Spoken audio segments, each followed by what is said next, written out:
Shalom Bapak Ibu Saudara yang dikasihi Tuhan. Seri pengajaran hari ini berjudul Pengertian Dosa. Dalam Roma 2 ayat 23 dikatakan, "Engkau bermegah atas hukum Taurat. Mengapa engkau sendiri menghina Allah dengan melanggar hukum Taurat itu?" Saudara, ayat ini ditujukan kepada orang Yahudi yang telah melanggar hukum Taurat. Kita harus tahu bahwa hukum Taurat telah ditetapkan untuk dipatuhi guna mengatur kehidupan bangsa Yahudi. Tetapi orang-orang Yahudi tidak mematuhinya. Dengan demikian, yang namanya dosa adalah pelanggaran terhadap Taurat yang tertulis. Di sini kita melihat bahwa Taurat dipakai sebagai tolok ukur pengaturan Tuhan atas umat pilihannya atau sebagai standar kebenaran moral mereka. Dengan bahasa yang lebih sederhana, Taurat merupakan hukum yang mengatur kehidupan orang-orang Yahudi. Pertanyaannya, bagaimana dengan kita? Apa yang mengatur kehidupan kita? Saudara, bagi kita umat Perjanjian Baru, kata dosa yang paling sering atau paling banyak digunakan adalah hamartia, yang artinya keluncasan atau meleset. Kata hamartia ini sebenarnya dari pengertian katanya sendiri berarti luncas, tidak tepat sasaran, atau meleset. Maka bagi orang percaya, dosa bukan hanya berarti melanggar hukum atau norma secara umum, tetapi dosa adalah tindakan yang tidak sesuai dengan kehendak Allah. Atau juga bisa dikatakan sebagai penyimpangan atau meleset dari pikiran dan perasaan Allah. Jadi, segala sesuatu yang tidak sesuai dengan pikiran, perasaan, dan kehendak Allah itu namanya dosa. Dengan demikian, sejatinya standar moral yang diperuntukkan, yang diberlakukan bagi orang percaya sangat jauh berbeda dengan moral yang dikenakan pada kehidupan umat manusia pada umumnya atau orang beragama pada umumnya. Ini sangat penting kita mengerti sebagai umat Perjanjian Baru yang hidup di zaman anugerah ini. Moral atau kesucian orang percaya itu berdasarkan ukuran atau ukurannya, standarnya adalah seperti Bapa. Matius 5 ayat 48, "Karena itu haruslah kamu sempurna sama seperti Bapamu yang di surga adalah sempurna." Orang Kristen dituntut memiliki standar kesucian seperti Bapa alias sempurna. Sempurna seperti Bapa di sini bukan berarti menyamai Bapa dalam kesempurnaannya yang maha segalanya. Tentu bukan begitu. Tetapi sempurna seperti yang Bapa kehendaki. Gambarannya, anak yang sudah berusia 18 tahun atau lulus SMU sudah harus bisa bersikap dewasa.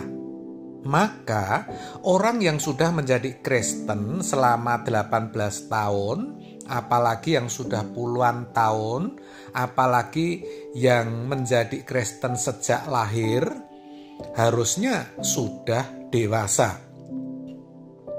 Fokus hidupnya harusnya sudah Tuhan, bukan lagi hal-hal jasmani. Begitu yang dimaksud kesempurnaan seperti Bapa. Nah, kita kembali kepada pengertian dosa. Biasanya orang percaya memahami dosa sebagai hal yang fatalistik, seperti membunuh, berzina, korupsi, merampok, atau tindakan kejahatan yang nampak mata lainnya. Padahal tidak demikian. Dosa itu ketika tidak ada ketepatan atau kesesuaian dengan pikiran, perasaan, dan kehendak Allah. Dan hukuman terhadap dosa seperti itu adalah maut atau kebinasaan. Roma 6 ayat 23. Tetapi begini saudara, karena dalam kekristenan dosa adalah kemelesetan, maka orang yang masih meleset bukan berarti langsung masuk neraka. Tetapi lebih tepatnya tidak dapat menjadi anak-anak Allah yang diperkenan masuk rumah Bapa dan dimuliakan bersama dengan Tuhan Yesus. Roma 8 ayat 17. Saudara baca sendiri. Agar diperkenan masuk ke dalam rumah Bapa di surga, orang percaya dituntut untuk hidup tidak bercacat celah. 1 Tesalonika 4 ayat 7 mengatakan Allah memanggil kita bukan untuk melakukan yang cemar, melainkan apa yang kudus. Paulus berkata dalam 2 Korintus 5 ayat 9, sebab itu juga kami berusaha, baik kami diam di dalam tubuh ini maupun kami diam di luarnya, supaya kami berkenan kepadanya. Jadi, pengertian dosa bagi umat perjanjian baru ini penting sekali kita pahami dan kita hayati. Sebab ini harus menjadi dasar hidup kita, yaitu Allah memanggil kita sebagai orang percaya bukan saja untuk menjadi orang baik, bukan sekedar jadi baik, tetapi untuk menjadi sempurna, yaitu berkodrat ilahi, yang maksudnya memiliki satu kesanggupan untuk mengerti kehendak Tuhan, apa yang baik, yang berkenan, dan yang sempurna, lalu melakukannya. Roma 12 ayat 1 dan 2. Mengerti kehendak Tuhan bukan hanya mengerti hukum-hukum, tetapi memiliki kepekaan terhadap pikiran dan perasaan Tuhan, memiliki kecerdasan roh, begitu maksudnya. Itulah sebabnya Tuhan mengutus Roh Kudus, memberikan Roh Kudusnya kepada kita orang percaya.